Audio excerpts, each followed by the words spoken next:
Hi, this is Kylie Thompson, host of Food for Thought. Thanks for listening to the following podcast on Public House Media.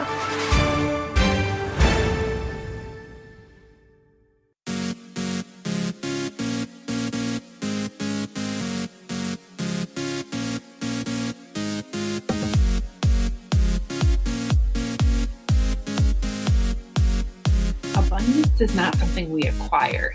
It's something we tune into. Dyer. Hello, welcome back to Choose to Rise. I'm so grateful that you've decided to push play today.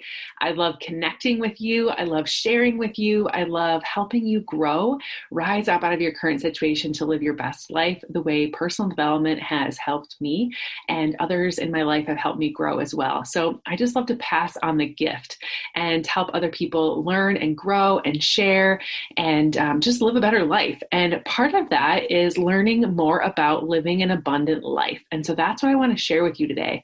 There's a lot of skepticism and misconception out there about living abundantly.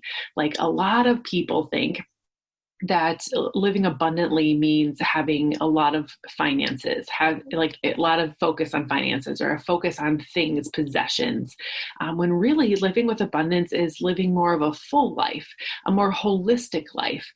It's about the relationships you have and the experiences that you get to have, and not necessarily always about the material wealth that you accumulate. And so today I wanted to break down some myths of abundance and share some ways that you can live more abundantly in your life. And so a couple of myths that I got from my good friend and mentor, Lisa Nichols. She has shared some amazing strategies, some amazing myths, the things that she works through in her work.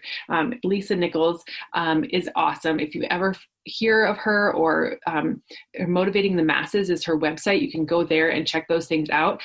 Some of the tips and strategies she shared recently, and I just applying them to my own life as well, is that myth number one from her is abundance is for some, not all.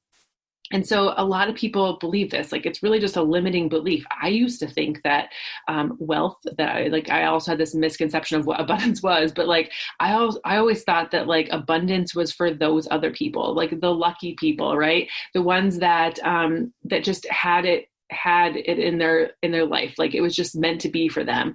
But really, abundance is for everyone. Abundance is for anyone who wants to believe that there's abundance for them. God has placed everything we need for this life right at our fingertips. We just have to open our eyes to it. We just have to open our minds to it and understand and know that everything we need and want is right here in front of us. We just have to look for it. And so abundance is for everyone. That's myth number one, is that it's only for certain people, but abundance is for everyone. The second myth is that abundance is a singular focus, right? Like abundance is only money, like having extreme amounts of money, or abundance is only about possessions, having the house, having the clothes, having the cars, having those things. But really, abundance is not necessarily about those things. Those things are about wealth. Wealth is finances, possessions, really living with things, material things. But abundance is more holistic. Abundance is mindset. Abundance is experiences. Abundance is accepting and growing more of what you want in life. And those are available to everyone. And that's available to everyone that wants to live a full life. What would the best life look like to you? You can definitely have it. You can definitely live more in the areas that you want. And so, money is fabulous. Money is wealth. Wealth is great. Wealth brings you more experiences and helps you live more of a full life. But it doesn't necessarily mean that's exactly what abundance is, right? It's just a tool on the way to the life that you want to live. And so there are lots of pieces that come into abundance, right? Like self-awareness is number one, how you're going to have more abundance in your life. How you treat yourself, how you love yourself, how you acknowledge that there's life for you out there, that you know and honor yourself. Self-awareness is number one. The second piece of abundance is relationships. The quality of the people that you spend time with, the quality of the relationships that you have in your life, the quality of the people that you are engaging with and that are going to be there to take care of you and that you're to take care of them. When you get to the end of our days, it's going to be the people that we spend the most time with and the quality of those relationships that we're going to remember the most. Like when you think back to like your happiest times, like who are the people that are experiencing those happy memories with you? Those are the people that like create an abundance of joy and happiness and love and experience with.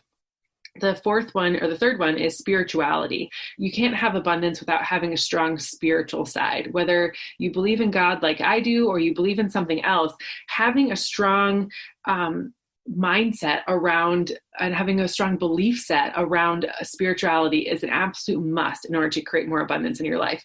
So it's how you can release things, how you can forget things, how you can forgive things, how you can just sit still and know and trust that everything's going to be okay, that you can have faith that there's something bigger out there for you. And when you put your more energy and intention into that faith, you become fearless, you become more free, you get to live a more abundant life. And the last part of what abundance really kind of makes up, there's these 4 parts. The last one is finances, but it's not necessarily the most important part. It's just a part of it. And, the finances is, like I said, not the most important thing. Like wealth doesn't necessarily equal happiness, but happiness is definitely an area where you can have more experience in life. You can make more memories because you have some wealth in your life.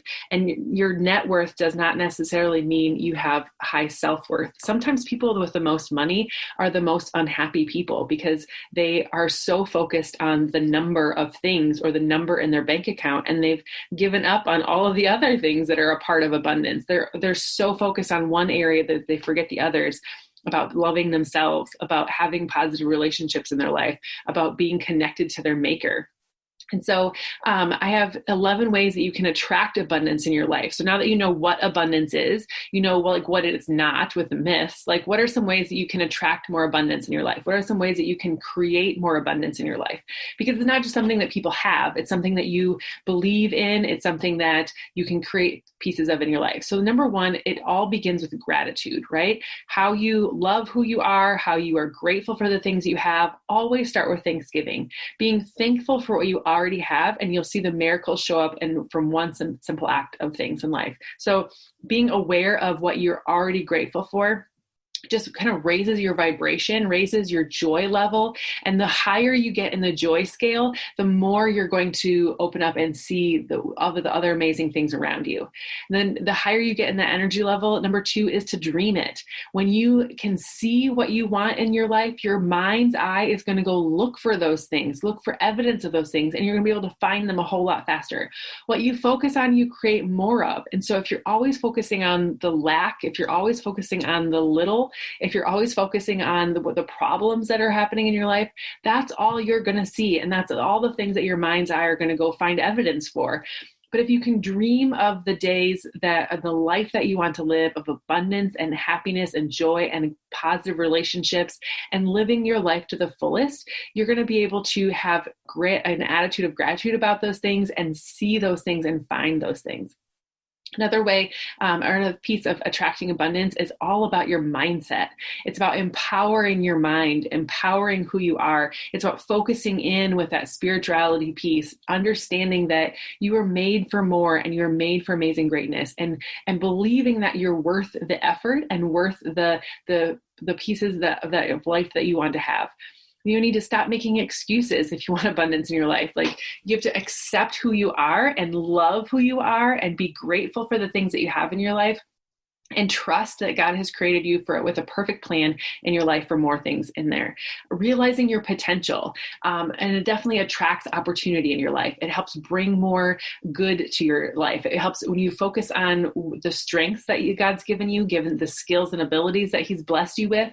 You're going to be able to find all the opportunities that come with it. And then once you find that opportunity, like, you have to put your effort in, and God's going to put His effort in. Like, He's already made the plan, and we just have to make the effort to enact that plan and make that plan come true. And so living and committing to your dreams, attracting the opportunities that match those dreams, getting rid of the excuses and being empowered with your mindset and your dreams that you have for yourself, living in that attitude of gratitude, become really self-aware, having strong, solid relationships with people that want to push you in the positive direction, that want to encourage you and kind of foster those relationships with people that are going to take you closer to living an abundant life, having a strong spiritual connection to having faith in the universe, having faith in God, knowing that you are created for more and that you're able to forgive, that you're able to trust, that you're able to have faith, that everything's going to work out the way it's supposed to.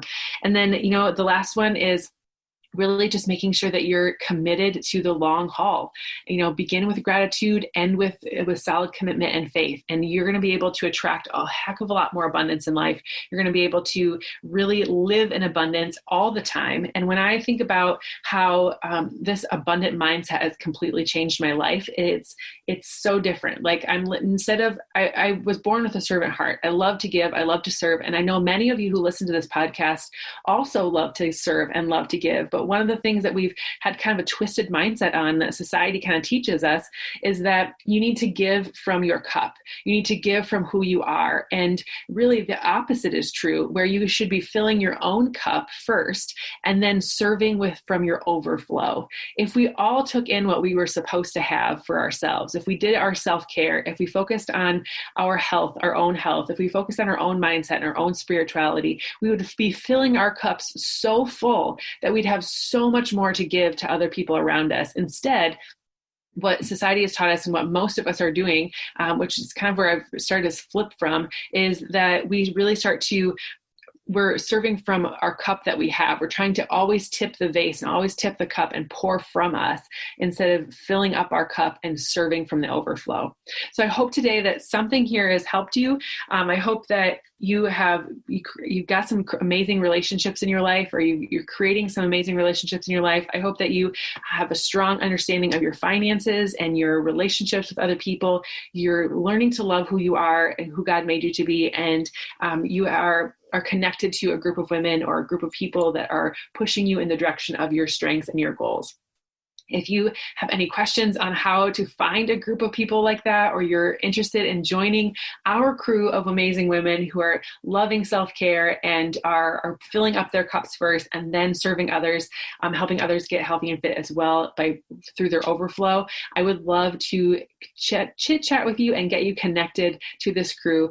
We have another group starting here very soon, and we would love to have you get rocking and rolling with us. Thank you so much for joining me today, and I will see you all again soon.